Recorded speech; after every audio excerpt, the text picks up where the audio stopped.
যদি তুমি স্বৈরাচার আজ মুক্তিযোদ্ধা হও, তাহলে রাজাকারী হোক আমার আত্মপরিচয়ের শেষ দলিল।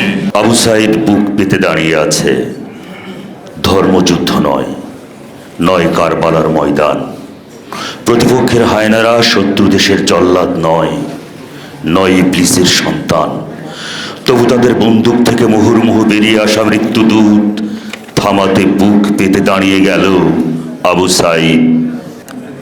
৭১-এর শত্রুভোগ স্টেন গান হাতে নেই, নেই মলোটভ ককটেল। দেখো, খালি হাতে মাতাল পিশাচের সামনে একা বুক পেতে দাঁড়িয়ে আছে আবু সাইদ। ইটের পর ইট পড়ছে, আবু সাইদ সরছে না।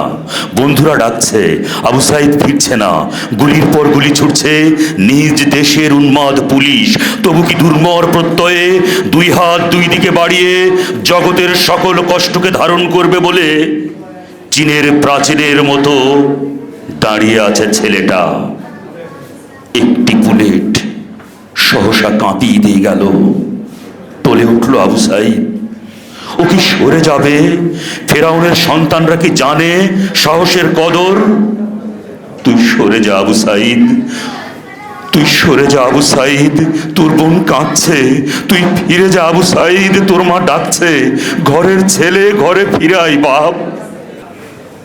আবু সাইদ ফিরেনি, সরেনি আবু সাইদ।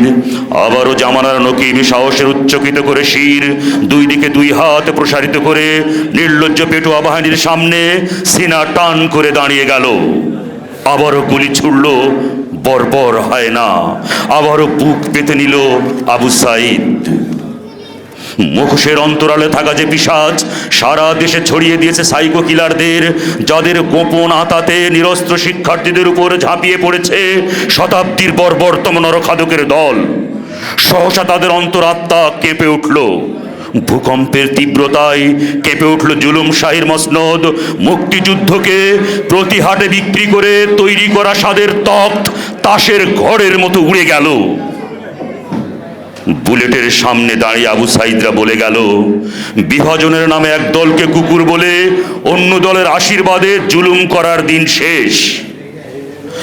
তবু যদি তুমি স্বৈরাচার আজ মুক্তিযোদ্ধা হও, তবু যদি তুমি স্বৈরাচার আজ মুক্তিযোদ্ধা হও, তাহলে রাজাকারী হোক আমার আত্মপরিচয়ের শেষ দলিল।